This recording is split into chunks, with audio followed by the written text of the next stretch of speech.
Students, आज हम discuss करेंगे class 12th entrepreneurship chapter 1 entrepreneurial opportunities. Students, इससे पहले ऑलरेडी मैं इस चैप्टर की वीडियो डिस्कस कर चुकी हूँ, तो जिन स्टूडेंट्स ने वो वीडियो नहीं देखी तो पहले देख ले और चैनल पे नए हैं तो चैनल को सब्सक्राइब करना ना भूलें। आज हम लोग स्टार्ट करें हमारा नेक्स्ट टॉपिक जो कि है क्रिएटिव एंड इनोवेटिव एंटरप्राइजेस के बारे में।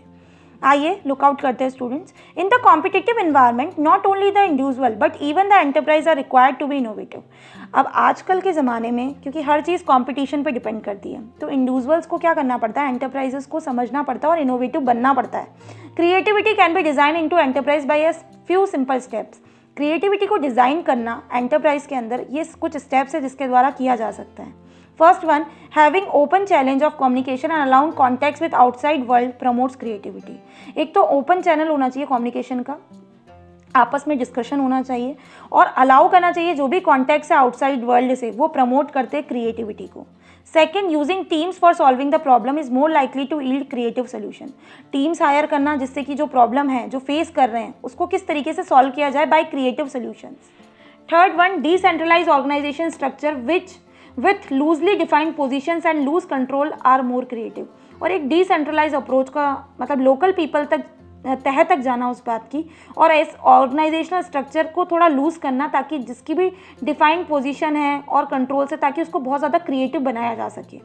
एंड नेक्स्ट है प्लेफुल कल्चर क्रिएट करना, फ्रीडम देना ताकि डिस्कशन किया जा सके, आइडियाज़ को अच्छे से समझा जा सके। लॉन्ग टर्म हॉरिजन रखना एंटरप्राइज का ताकि क्या प्रमोट किया जा सके, क्रिएटिविटी को प्रमोट किया जा सके। And next, enterprise are made creative when resources are allowed to creative personnel without caring for pay off. और एंटरप्राइजेस को क्रिएटिव बनाना तभी पॉसिबल है जब हम रिसोर्सेज को डिस्ट्रीब्यूट करें, वो भी मिनिमम वेस्टेज के साथ अलोकेट किया जाए, और क्रिएटिव पर्सनल तभी बनाए जा सकते हैं तब उसकी केयर भी की जा सके। तो ये सारे चीज़ें क्रिएटिविटी के अंदर डिज़ाइन की जाती है एक एंटरप्रेन्योर्स को, जिन स्टेप्स का ध्यान रखना होता है। अब हम नेक्स्ट देखते हैं क्रिएटिव प्रोसेस क्या होता है। तो क्रिएटिव प्रोसेस के अंदर क्या क्या आता है। फर्स्ट आता है एनालिटिकल प्लानिंग करना। इसका मतलब होता है कि केयरफुली आइडेंटिफाई करना जो भी फीचर्स है प्रोडक्ट और सर्विस से रिलेटेड, प्लानिंग करना, डिज़ाइन करना और रिसोर्सेज जो भी ज़रूरत है उसके लिए। सबसे पहला क्रिएटिव के अंदर एनालिटिकल प्लानिंग आता है। सेकंड आता है रिसोर्स ऑर्गेनाइजेशन। रिसोर्स ऑर्गेनाइजेशन का मतलब होता है इट ऑब्टेन, सारी चीज़ें इन्वॉल्व होती है obtaining physical, financial, human and technical resources, उसको हम रिसोर्स ऑर्गेनाइजेशन बोलते हैं। इम्प्लीमेंटेशन का मतलब होता है applying resources to accomplish the desire result. उसके बाद जो रिसोर्सेज हमने ऑलरेडी गैदर कर लिए उसको हमें अकम्प्लिश करना ताकि हम उसका आउटपुट जनरेट किया जा सके। And commercial application, this involves providing value to customers. उसके बाद वैल्यू असाइन करना कस्टमर्स के लिए, रिवॉर्ड देना एम्प्लॉयज़ को और सेटिस्फाई करना स्टेक होल्डर्स को। तो ये 4 स्टेप्स आते हैं क्रिएटिव प्रोसेस के अंदर। पहले प्लानिंग की जाती है, फिर रिसोर्स का ऑर्गेनाइजेशन किया जाता है, फिर इम्प्लीमेंटेशन किया जाता है, फिर उसको कॉमर्शियली अप्लाइड किया जाता है।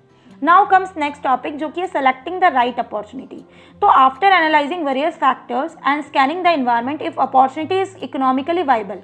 पहले पूरा एनालाइज करना जितने भी फैक्टर्स है और स्कैनिंग करना एनवायरनमेंट की, उसके बाद जो अपॉर्चुनिटी उसको इकोनॉमिकली वाइबल बनाना और प्रॉमिसिंग करना that he can choose the best opportunity. अपने आप से खुद एक प्रॉमिस लेना है एंटरप्रेन्योर को कि वो जो कर रहा है वो एक बेस्ट अपॉर्चुनिटी है उसके अकॉर्डिंग। तो एक एलिमेंट क्या क्या हो सकते हैं इनोवेशन प्रोसेस के।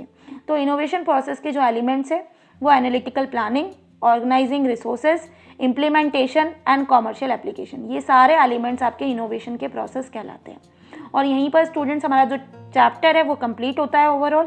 अब आपको करना क्या है, ज़्यादा से ज़्यादा आप मुझे कमेंट करके बताएं कि आपको ये वीडियो कैसी लगी, और जो स्टूडेंट चैनल पे नए हैं वो चैनल को सब्सक्राइब करना ना भूलें एंड साथ में नोटिफिकेशन बेल आइकन को ज़रूर प्रेस कर दें ताकि मेरी अपकमिंग सारी वीडियोज़ की नोटिफिकेशन आपको मिलती रहे। जल्द मिलते हैं नई वीडियो के साथ। Thank you.